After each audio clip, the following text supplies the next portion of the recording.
Hi all, welcome to my channel, welcome to my world. This is the world away. And today I'm doing an exact mirror of what we did yesterday. Today I'm going to be doing the next 3 stages of the Fanhome release to build the Fast and Furious Toyota Supra.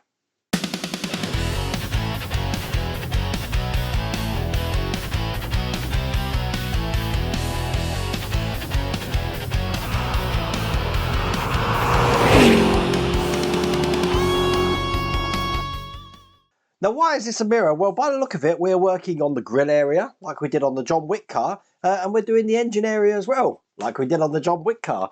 Like we did on the John Wick car, we had some prints. Now, again, I haven't looked at these, so looking at these for the first time with you now, let's have a look what we got. We got this one here, looking like that. We've got this one, looking like that. All of you are thinking, haven't I watched this video already? There we go, we got that one there as well.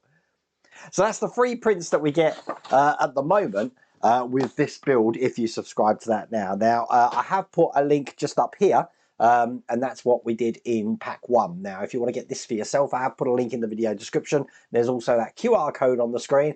Kind of got an idea what we're doing today now, because obviously we did it yesterday. So without further ado, let's get cracking.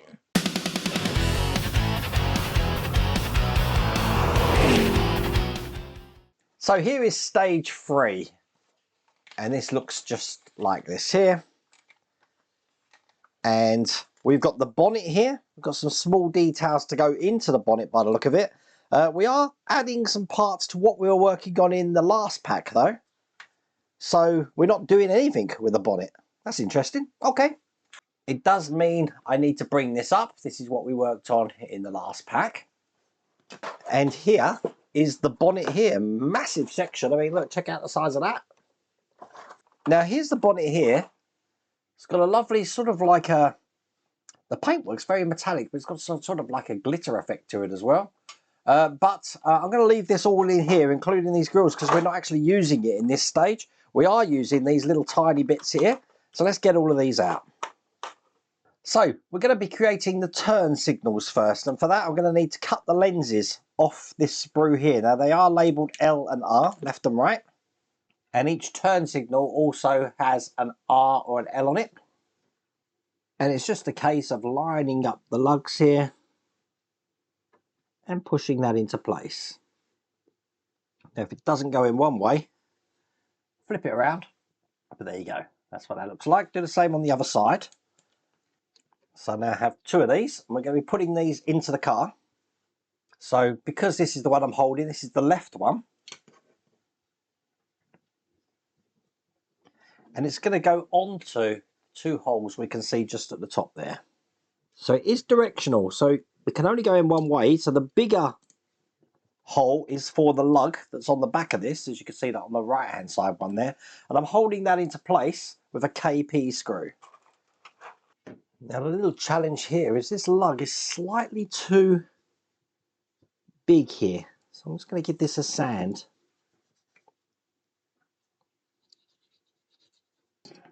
Because I do want this to fit all the way in here. Oh, perfect. So as you can see, that's gone all the way through now. Now I can put this screw in. You want it tight, but not overly tight. It's just got to hold that into position. And there we go, that's the first one in. But do the same on the other side. I don't know if I'm going to have to sand this one. Let's check. This one's gone in absolutely perfect. Look, no sanding at all needed.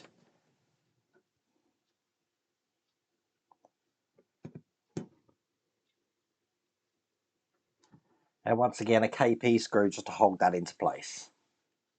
Okay, so that's how that's looking. Now I'm going to take off these lenses. Again, they're labelled left and right. Let's do the right one first. And the way these are going, this is the right one here. It's going to go this way round. So that's going to go on there just like that. But it's going to be clipped in by the lens, which is going to go on the other side. So what might be better to do is put the lens in first and make sure it's in the right way. Turn it over. You need to make sure this lens is in so that the bulb holder is pointing outwards. Just like that. Because obviously we're going to be putting a bulb in there, I'm guessing. Do the same on the other side. So put the lens in, turn it over, and then put the other side in here. And with both of those in place, that's all there is to do in that stage, bearing in mind that we haven't done anything with this.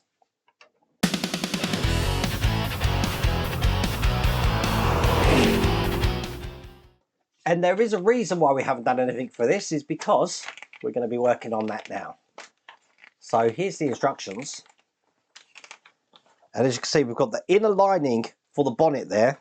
And we're basically going to be putting all of those parts together just like this. Then we're going to be creating the steering wheel and steering column. And then we're also adding some parts to that front grille section as well. Quite a big stage, this one. I'm going to make sure I've got a nice soft cloth here. I'm going to need that in a second. But here is everything in that stage. Let's get this open. And the first thing I need is the inner lining for the bonnet, looking like this. This is plastic, this section. Now I want it this way round because I'm going to be putting the hood locks in here. They're in this bag. This is going to be going in this way. So if I pick it up like that, put it into these two holes, that's that one in place. And then I've got the catch, which looks like this.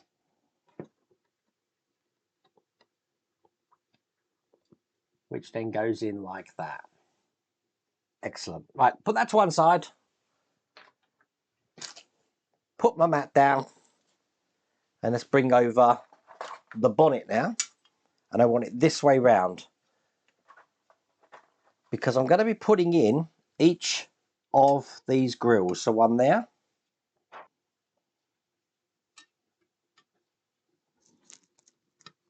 One here. I'm just ensuring that they're going into the lugs along each side.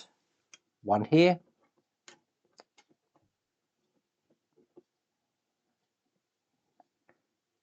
And finally, that last one just there.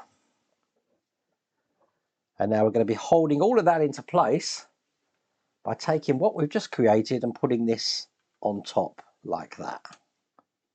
Okay, we need TM screws. We need a lot of them because we're going into metal.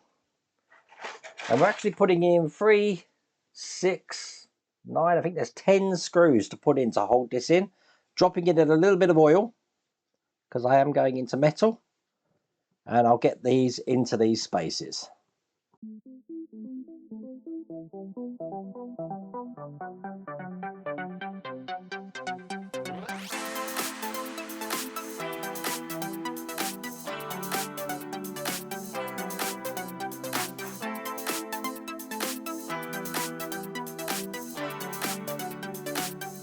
So yeah, it's in 10 places. 3 there, 4, 5, 6, 7, 8, 9, 10. That's in place. And that is how that's looking. Pretty cool, huh? Put that to one side. Bring over the steering column here, looking just like this. This steering column does look different from the pictures. They are aware of that. During design of the magazine to when parts are produced, things can change. This is one of those changes that you don't have to worry about. It is correct. This is how it's meant to look. What I'm going to do is just take these two parts here. That's going to go on just like that there. This is going to be sitting at the top of the steering column, just like that. There is a kind of lip on this bit here, which needs to face towards this end. I'm holding it in place with a CM screw. If you can't get the screw in, just take that back out and rotate it round so that you can get this all the way in, and you should feel it bite in there like that. Now this, once it's in, means that this sheath here is loose in there, just so you know at the moment. I don't know if we need to glue that or if that's going to go down here eventually. We'll find that out. But at the moment, that's just loose on there. What I am going to do now is put the steering wheel into place. And this is metal, looking just like that. It's going to match the 3 holes that we've got on top here. And we do have one locating lug. So it's going to go in just like that. And it's held in with TM screws. These are little silver screws. So get all three of these in. I am putting them in a tiniest amount of oil because this is metal. Perfect. And that is the steering wheel attached to the steering column there. Okay, we can put that to one side and bring over these parts here because we're going to be creating the fog lights now, which means we need one of these reflectors which goes down the center of this section, pushing it in so it's coming out the bottom there, and then we just put a lens on top here. That's how we make a fog light. Do the same on the other one. Push that through, lens on top. I'm bringing over our grill section again now, having it this way round. We're going to be putting these into place. These are going into these larger gaps here. So one's going in there. The other one's going to be going in this side here. They're held in with IM screws. So once again, a bit of oil.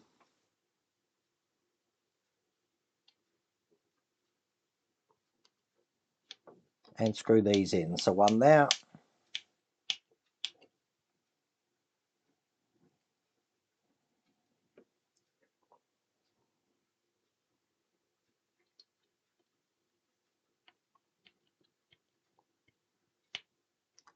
And one this side here. So now that's how that's looking. I will put my cloth down because I just want to hold it this way round because I've got a couple of grill pieces to put in. Now we need to make sure these are the right way round. So this is the left side and this is actually stamped with an L for left. So that's going to be going on this side here. And then the right hand side one's going to go on this side here. They're held in with SM screws. So I'll put a bit of oil on. I am going to hold it like a pen, just to get this M1 in first. Then line up the next hole there. Get this one in as well. So that's how that looks. Do the same on the other side. I do find it a bit strange that they are stamped with L and R, but they're not making any references to that direction in the instructions. So I don't know about that, but there you go. That's the grills in place. That's all there is to do in that stage.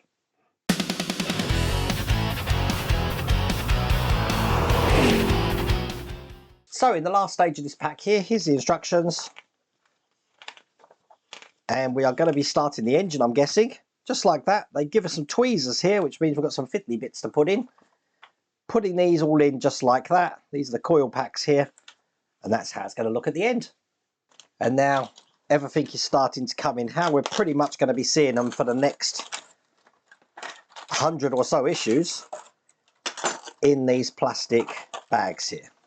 So first thing we're going to do is we're going to create these coil packs. So let's just open out the plugs. And I'm going to start putting these in. So let me show you how these go. So you put one in facing one way, and you put another one in facing the complete opposite way. So if I show you how one of them should look, which are quite tight to get in, I will use my pliers just to help me to rotate that round and push them down. That is the direction they need to be in. So let's do that for the other two. I was so tempted to get my hammer on this then, but I think I'd break them if I was to do that. But there you go, that's 3 coil packs done. Then I can bring over the cylinder head, looking like this, having it this way round with a badge facing me. We can put these coil packs into place, so we're pointing them downwards. In fact, on closer examination, you do have a larger lug and a smaller lug. So you can only really put it in one way. Excellent. When they're all in, they should be level just like that. Okay, on top of this section here, we're now going to be putting this nice chrome plate cover, and it's just going to be going on top into the holes on each side. I'm going to push that in. Again, just pushing one side first, assuring when you're pushing these, you're not touching these coil packs in the middle. Again, if you do, you can have a bad time, because now that's on, I'm not going to be able to get that off without breaking the tabs. In here, we've got a cap to put on. D-shaped pattern, which goes into there, like that. I've got the crankcase ventilation filter to create now, which is just two parts. We've got the stalk here, and on the end of that, we've actually got the filter, which just goes into the hole here. And then this is just going to go into the hole that you can see just on this side here. So put that in, and that's how it looks. Now, we are left with this part of the engine as well, but with that done, that's all there is to do in this stage. That's all there is to do in this pack. We do get some free tweezers in here if you need them. They're probably going to need them later on, so I'm going to keep them nice and safe. But obviously, with what we've created with the steering wheel and the bonnet and all the parts we've added to that front grille, that's looking pretty cool. No problems today. Video length, 35 minutes. That weren't too bad, was it? If you want to get this for yourself, I have put a link in the video description. It's also that QR code on the screen, but I really hope you like that video. If you did, please remember to give me a thumbs up. And if you haven't subscribed already, please remember to subscribe. Other than that, take care.